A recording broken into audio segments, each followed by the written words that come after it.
ಮಹಾಮಾನವತಾವಾದಿ Bharat Ratna doctor B R. Ambedkar ಅವರ 135ನೇ ಜನ್ಮದಿನಾಚರಣೆ. ಬೆಳಗಾವಿ ಜಿಲ್ಲೆ ರಾಮದುರ್ಗ ಪಟ್ಟಣದ ಕಾರ್ ಸ್ಟ್ಯಾಂಡ್ ಹತ್ತಿರ ಡಾಕ್ಟರ್ ಬಿ.ಆರ್. ಅಂಬೇಡ್ಕರ್ ಅವರ 135ನೇ ಜನ್ಮದಿನಾಚರಣೆ ಕಾರ್ಯಕ್ರಮ ಜರುಗಿತು.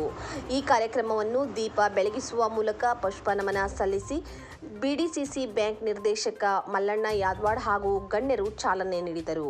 ಬಡ ಶಾಲಾ ಮಕ್ಕಳಿಗೆ ನೋಟ್ಬುಕ್ ಹಾಗೂ ಪೆನ್ನು ವಿತರಣೆ ಮತ್ತು ಅತಿ ಉತ್ತಮ ಶಿಕ್ಷಕರಿಗೆ ಸನ್ಮಾನಿಸಿ ಗೌರವಿಸಿದರು.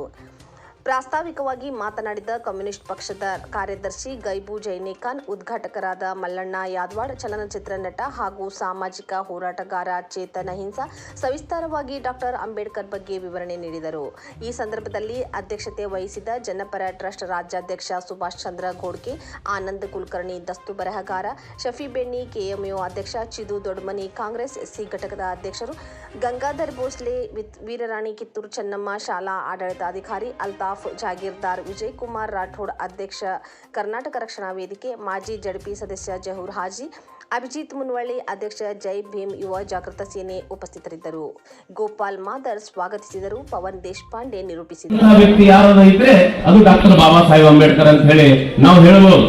ಅಂತ ಒಂದು ಜಗತ್ತಿಗೆ ಒಂದು ಒಳ್ಳೆಯ ನಮ್ಮ ದೇಶಕ್ಕೆ ಒಳ್ಳೆಯ ಒಂದು ಸಂವಿಧಾನವನ್ನು ಏನ್ ಕೊಟ್ಟರು, ಈಗ ಆ ಸಂವಿಧಾನವನ್ನು ಬದಲಿ ಮಾಡಲು ಹೊರಟಿರುವಂತದ್ದು ನಿಮ್ಗೆಲ್ಲ ಗೊತ್ತೈತೆ.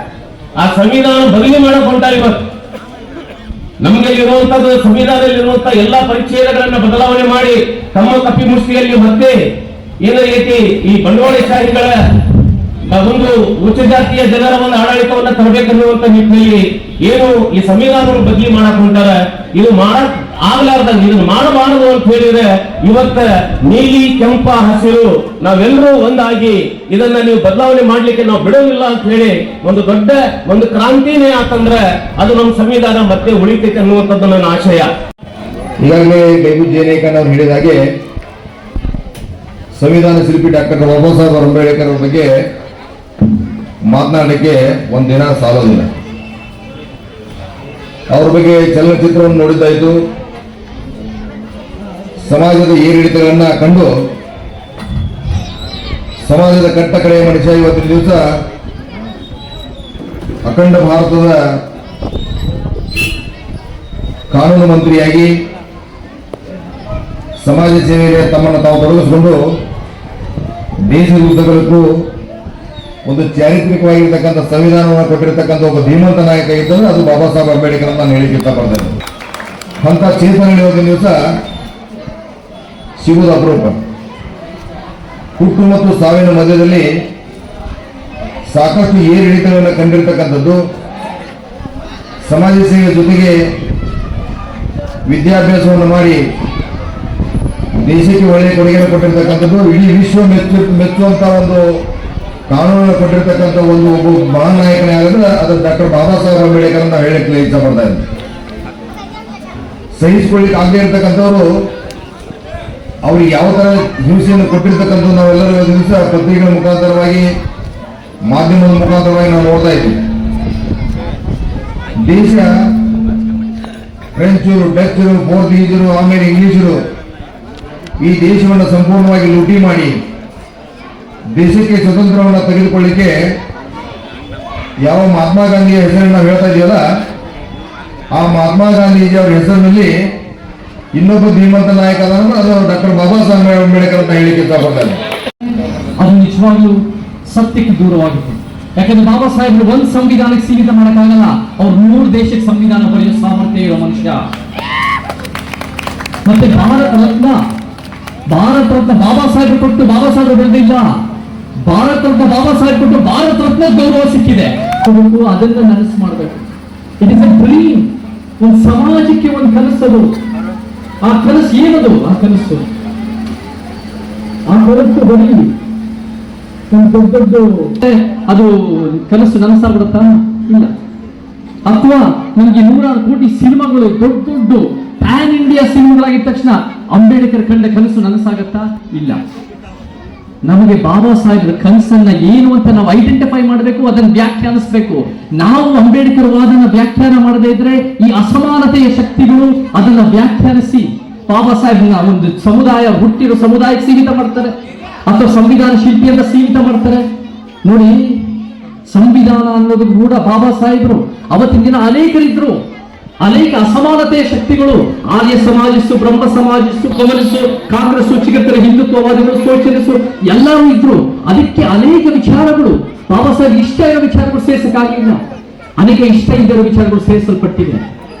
ಅಂದ್ರೆ ವಾಟ್ ಈಸ್ ಅಂಬೇಡ್ಕರಿಸಂ ಅಂದ್ರೆ ನಾನು ಇವತ್ತಿನ ದಿನ ವ್ಯಾಖ್ಯಾನಿಸೋದೇನು ಅಂದ್ರೆ ಅದು ಒಂದು ಸಮಾಜ, ಅದು ಒಂದು ಸಮಾನತೆಯ ಸಮಾಜ, ಅದು ಸಮಾನತೆ, ನ್ಯಾಯ, ವೈಜ್ಞಾನಿಕತೆಯ ಸಮಾಜ. ಸಮಾಜದ ಕಡೆ ಹೋಗ್ಬೇಕು. ಇವಾಗೆಲ್ಲ ಅಸಮಾನತೆ ಕಡೆ ಕಿತ್ತಾಡ್ತಾ ಇದ್ದಾರೆ, ಅವರ ಸೀಮಿತ ಆಲೋಚನೆಗಳ ರೀತಿ ಕಿತ್ತಾಡ್ತಾ ಇದ್ದಾರೆ. ಒಂದು ಹೇಳ್ತೀನಿ, ಬಾಬಾ ಸಾಹೇಬ್ ಎಲ್ಲಾರ್ಗೂ ಬೇಕು ಇವತ್ತಿನ ದಿನ ಮಾತ್ರ ಸೇರಿದ್ದು ಅಂತ ನಾನು ಹೆಮ್ಮೆಯನ್ನು ಹೇಳಕ್ ಇಷ್ಟಪಡ್ತೇನೆ. ನೀವೆಲ್ಲ ಹೈಜಾಕ್ ಮಾಡಕ್ ನೋಡ್ತಾ ಇದ್ದೀರಾ. ನಮ್ಮ ಸಮಾಜ ಕಟ್ಟೋದು ಬಹಳ ಮುಖ್ಯ. ಅದೇ ಆದರ್ಶ ಸಮಾಜ, ಅದೇ ಸಂವಿಧಾನ ಹೇಳುತ್ತೆ. ನೋಡಿ, ನಾವೆಲ್ಲ ಬೇರೆ ಬೇರೆ ಜಾತಿಗಳಿಗೆ, ಲಿಂಗಗಳಿಗೆ, ಊರುಗಳಿಗೆ, ಧರ್ಮಗಳಿಗೆ ಹುಟ್ಟಿದೀವಿ. ಅದ್ಯಾವುದು ನಮ್ಮ ಆಯ್ಕೆ ಅಲ್ಲ. ಹುಟ್ಟಿದ ಮೇಲೆ ಏನ್ ಮಾಡ್ತೀವಿ ಅದು ನಮ್ಮ ಕೈಯಲ್ಲಿದೆ. ಹುಟ್ಟಿದ ಮೇಲೆ ಆ ಉದ್ದೇಶ, ಆ ಸಮಾನತೆಯ ಉದ್ದೇಶ, ಸಮಾನತಾವಾದಿಗಳ ಕೆಲಸ ಮಾಡಬೇಕು. ಅಂದ್ರೆ ಏನು, ಬಾಬಾ ಸಾಹೇಬ್ರಿಗಾಗಿರೋ ತೊಂದರೆಗಳು ನಮ್ಗೆ ಗೊತ್ತಿದೆ. ಆ ತೊಂದರೆಗಳಿಂದ ಆದ್ರೂ ಕೂಡ ಇವತ್ತಿನ ದಿನ ನಾವೆಲ್ಲರೂ ಒಂದು ರೀತಿ ಒಂದು ಒಳ್ಳೆ ಜೀವನ ನಡೆಸ್ತಾ ಇದ್ದೀವಿ ಬೇರೆ ಬೇರೆ ಹಂತಕ್ಕೆ. ಸೊ ನಾವು ಕೂಡ ಒಂದು ಸಮಾಜದ ಕಡೆ ಅಂದ್ರೆ ನಮಗೇನ್ ಲಾಭ ಅಂತ ನೋಡೋದಲ್ಲ, ನಮ್ಮ ಮುಂದಿನ ತಲೆಮಾರುಗಳಿಗೆ ನಮಗಾಗಿರೋ ಅನ್ಯಾಯಗಳು ಆಗಬಾರದು. ನಮ್ಮ ಮಕ್ಕಳು ಮೊಮ್ಮಕ್ಕಳಿಗೆ ಒಂದು ಉತ್ತಮ ಸಮಾಜ ಸಿಗಬೇಕು. ಅದೇ ಬಾಬಾ ಸಾಹೇಬರು ಮಾಡಿದ್ದು. ನಾವು ಕೂಡ ಅದನ್ನು ಮಾಡಬೇಕು. ಒಂದೇ ಸಂವಿಧಾನದ ಪೀಠಿಕೆಯಲ್ಲಿರೋ ನ್ಯಾಯನ ಅರ್ಥ ಮಾಡ್ಕೋಬೇಕು. ನ್ಯಾಯ ಅಂದ್ರೆ ಏನು? ನ್ಯಾಯ ಅಂದ್ರೆ ನನ್ನ ಪ್ರಕಾರ ಅದು ಇತಿಹಾಸದ ತಪ್ಪುಗಳನ್ನ ಸರಿಪಡಿಸೋದು.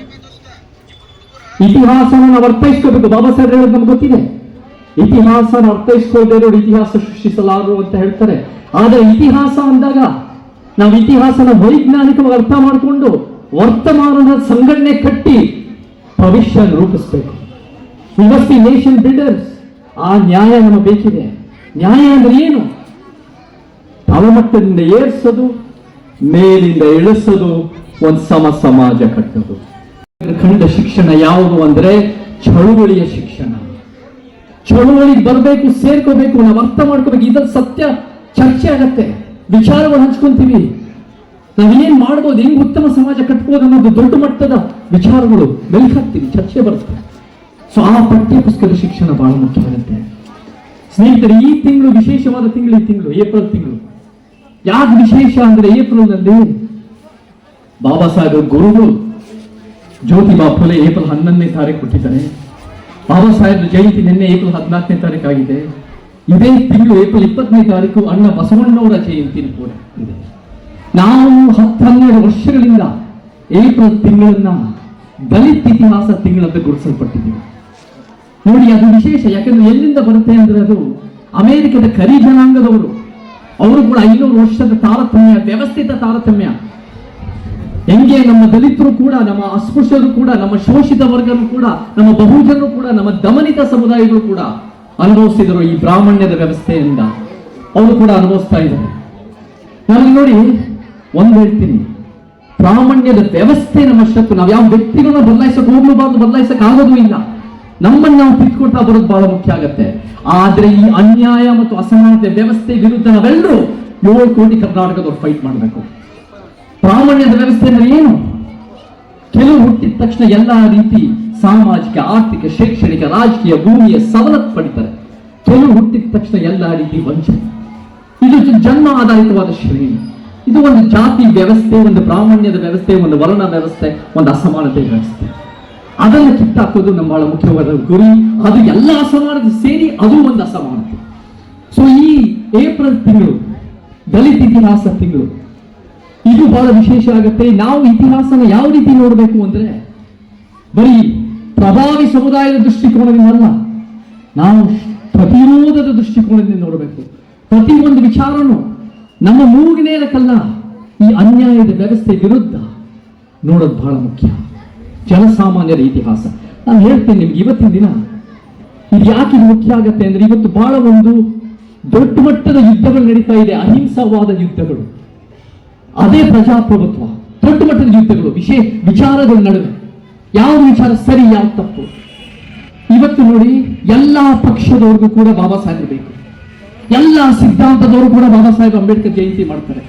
ಬಾಬಾ ಸಾಹೇಬ್ ಅಂಬೇಡ್ಕರ್ ಬದುಕಿದ್ದಾಗಂತೂ ಎಲ್ಲರೂ ದೂರ ಇತ್ತು. ನಾವು ಉದಾಹರಣೆ ಕೊಡ್ತೀನಿ. ಇವತ್ತು ಒಂದು ಮನುವಾದಿ ಪಕ್ಷ, ರಾಜ್ಯ ಸರ್ಕಾರದ ಪಕ್ಷ, ಆ ಪಕ್ಷ ಡೆಲ್ಲಿನ ಒಂದು ಹೆಸರು ಕೊಟ್ಟಿ ಒಂದು ಹೊಸದಾಗಿ ಒಂದು ಮಾಡಿದ್ದಾರೆ, ರನ್ ಫಾರ್ ಅಂಬೇಡ್ಕರ್, ಅಂಬೇಡ್ಕರ್ಗಾಗಿ ಓಟಾಟ ಮಾಡಿದ್ದಾರೆ. ವಿಶೇಷ ಏನಂದ್ರೆ ಬಾಬಾ ಸಾಹೇಬ್ ಬದುಕಿದ್ದಾಗ ಅದೇ ಪಕ್ಷ ರನ್ ಫ್ರಮ್ ಅಂಬೇಡ್ಕರ್, ಅಂಬೇಡ್ಕರ್ ಇಂದ ಓಟ ಅಂತ ಇತ್ತು ಅದು. ನೋಡಿ, ಬಾಬಾ ಸಾಹೇಬ್ರ ಜಾತಿ ವ್ಯವಸ್ಥೆ ಕಿತ್ತಾಕ್ಬೇಕು ಅಂದ್ರೆ ಅದರಿಂದ ಓಟ, ಬಾಬಾ ಸಾಹೇಬ್ರ ಪ್ರತ್ಯೇಕ ಮತಕ್ಷೇತ್ರ ಬೇಕು ಅಂದ್ರೆ ಅದರಿಂದ ಓಟ, ಬಾಬಾ ಸಾಹೇಬರಿಗೆ ಒಂದು ಬೇರೆ ಬೇರೆ ಸೈಲೆಂಟ್ ಕಮಿಷನ್ ಆಗ್ಬೇಕು ಅಂದ್ರೆ ಅದರಿಂದ ಓಟ. ಅಂದ್ರೆ ಇವಾಗ ಎಲ್ರಿಗೂ ಬೇಕು ಅಂದಾಗ ಒಂದು ರೀತಿ ಅವರ ಒಂದು ಕಿಡಿ, ಅವರ ಒಂದು ಕ್ರಾಂತಿ ಅಂದ್ರೆ ಅಂಬೇಡ್ಕರ್ ಅಂದ್ರೆ ಏನು, ಒಂದು ಅಹಿಂಸಾವಾದ ಪ್ರತಿರೋಧದ ಪರಿವರ್ತನೆಯ ಕ್ರಾಂತಿ. ಅವ್ರ ಕ್ರಾಂತಿ ಡೈಲ್ಯೂಟ್ ಆಗ್ಬಿಡುತ್ತೆ, ಯಾಕಂದ್ರೆ ಎಲ್ಲರಿಗೂ ಬೇಕು. ಸೊ ನಾವೇನ್ ಮಾಡಬೇಕು ಅಂದ್ರೆ ಬಾಬಾ ಸಾಹೇಬ್ರನ್ನ ಬಹಳ ಸ್ಪಷ್ಟವಾಗಿ ಒಂದು ಸಿದ್ಧಾಂತಕ್ಕೆ ನಾವು ಅರ್ಥೈಸ್ಕೋಬೇಕು. ಯಾವ ಸಿದ್ಧಾಂತ ಅವ್ರದ್ದು? ಇವಾಗ ನೋಡಿ, ಬಲಪಂಥಿಯವರು ಏನ್ ಮಾಡ್ತಾರೆ, ಅಂಬೇಡ್ಕರ್ ಮತ್ತೆ ಸಾವರ್ಕರ್ ಸೇರಿಸ್ಕೊಳ್ತಾರೆ. ಸಾವರ್ಕರ್ ಬಾಬಾ ಸಾಹೇಬರು ಒಂದೇ ರಾಜ್ಯದಲ್ಲಿ ಹುಟ್ಟಿದ್ದು, ಒಂದೇ ಮಾತೃಭಾಷೆ ಇತ್ತು, ಆದ್ರೆ ಸೈದ್ಧಾಂತಿಕವಾಗಿ ಬೇರೆ ಬೇರೆ. ಬಾಬಾ ಸಾಹೇಬರು ಸಮಾನತಾವಾದಿ, ಸಾವರ್ಕರ್ ಹಿಂದುತ್ವವಾದಿ. ಈ ಮತ್ತೆ ಮನುವಾದಿಗಳು ಏನ್ ಮಾಡ್ತಾರೆ, ಯಥಾಸ್ಥಿತಿವಾದಿಗಳು ಅಂಬೇಡ್ಕರ್ ಮತ್ತೆ ಗಾಂಧಿ ಅಂತ ಸೇರ್ತಾರೆ, ಅಂಬೇಡ್ಕರ್ ಮತ್ತೆ ಜಗಜೀವನರಾಮ್ ಅಂತ ಸೇರ್ತಾರೆ. ನೋಡಿ, ಪೊಲಿಟಿಕಲ್ ಪ್ರತಿಸ್ಪರ್ಧಿಗಳಾಗಿದ್ರು ಈ ವ್ಯಕ್ತಿಗಳು. ಬಾಬಾ ಸಾಹೇಬ್ರು ಬೇರೆ, ಇವರು ಬೇರೆ, ಸೈದ್ಧಾಂತಿಕ. ಈ ಎಡಪಂಥೀಯರು ಕಮ್ಯುನಿಸ್ಟ್ ಏನ್ ಮಾಡ್ತಾರೆ, ಅಂಬೇಡ್ಕರ್ ಮತ್ತೆ ಮಾರ್ಕ್ಸ್ ಅಂತ ಮಾಡ್ತಾರೆ. ಮಾರ್ಕ್ಸ್ ಅನ್ನ ಬಾಬಾ ಸಾಹೇಬ್ ಯಾವತ್ತೂ ಸಂಪೂರ್ಣವಾಗಿ ಒಪ್ಪಿಲ್ಲ, ಅದು ದೇಶಕ್ಕೆ ಅನುಗುಣವಾಗಿದೆ ಅಂತ ಯಾವತ್ತೂ ಒಪ್ಪಿಲ್ಲ ಬಾಬಾ ಸಾಹೇಬ್. ಸೊ ಈ ಮೂರು ತಪ್ಪು, ಎಡಪಂಥ, ಬಲಪಂಥ, ಮಧ್ಯಪಂಥ, ಮೂರು ಬಾಬಾ ಸಾಹೇಬ್ ವಾದ ಅಲ್ಲ. ಯಾವ ವಾದ? ಅಂಬೇಡ್ಕರ್ ವಾದ. ಯಾರನ್ನು ಸೇರಿಸ್ಬೇಕು ಬಾಬಾ ಸಾಹೇಬ್ ಜೊತೆ? ಬಾಬಾ ಸಾಹೇಬ್ ಸ್ನೇಹಿತರು ಯಾರು? ಬಾಬಾ ಸಾಹೇಬ್ ಮಹಾನ್ ನಾಯಕ ಯಾರು? ಬಾಬಾ ಸಾಹೇಬರ ಕ್ರಾಂತಿಕಾರಿ ಯಾರು 20ನೇ ಶತಮಾನದಲ್ಲಿ? ಅದೇ ನಮ್ಮ ತಂದೆ ಪೆರಿಯಾರವರು ಬಾಬಾ ಸಾಹೇಬ್ ಸ್ನೇಹಿತರಾಗಿರ್ತಾರೆ. ಅವರು ಕೂಡ ತಮಿಳುನಾಡಿನ ದ್ರಾವಿಡ ಚಳವಳಿ ಕಟ್ತಾರೆ. ಇಬ್ರು 3, 4, 5 ಸಲ ಭೇಟಿ ಆಗ್ತಾರೆ. ಇಬ್ರು ಸೈಮನ್ ಕಮಿಷನ್ ಪರವಾಗಿ ನಿಂತ್ಕೊಳ್ತಾರೆ. ಇಬ್ರು ಅಸಮಾನತೆ ವ್ಯವಸ್ಥೆ ವಿರುದ್ಧ ನಿಂತ್ಕೊಳ್ತಾರೆ. ಇಬ್ರು ಕೂಡ ಕ್ರಾಂತಿ ಕಟ್ತಾರೆ.